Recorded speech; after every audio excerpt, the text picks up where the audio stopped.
This is Maggie Graham with Quiet Careers in collaboration with Workforce 50 with 2 suggestions about your email addresses on LinkedIn.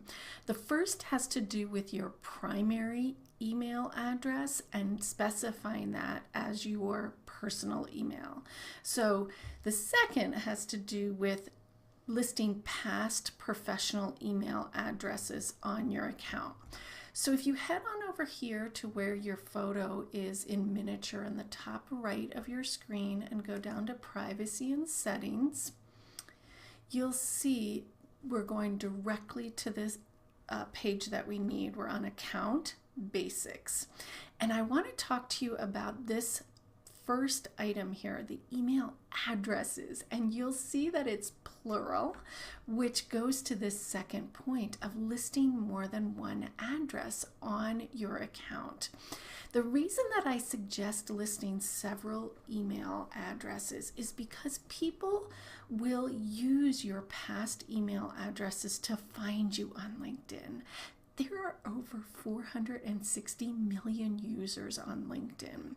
So if people have a similar name to you or have a similar spelling, because remember, people who are looking for you sometimes may misspell your name and stumble across other people's profiles. But if they enter, when LinkedIn prompts them, your email address that they are familiar with, LinkedIn will take it directly to your account as long as you have them listed here on this page. Now this page is invisible to your connections and even to recruiters and people who have paid for premium memberships on LinkedIn. No one can see this page except for the user. So this is a place where you manage your email accounts. And you will need to have access to each of the past accounts that you list right now because you'll have to confirm them. But then they can just sit here dormant and be used as a tool for people to find you.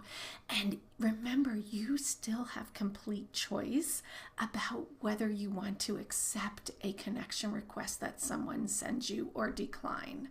So all this does is help you and help you expand your network with people who know you and then decide definitively whether you want to add them to your network or not.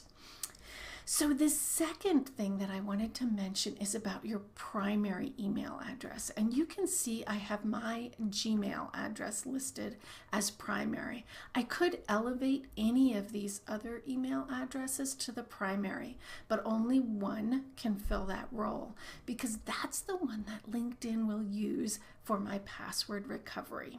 Now, many people that I work with will use their work address as their primary email address. And I recommend against that because that address can become inaccessible to you abruptly and unexpectedly if you experience a layoff. And that is when you're really going to want to use your LinkedIn account. And if you need to do it, password recovery, and your primary address is something that's inaccessible to you, that can become a real problem. Not an insurmountable problem, but one that's going to create a little bit of messiness. So those 2 key features here on your email are going to be important. What you designate as your primary address and listing as many past professional and personal email addresses on your account so that people can find you.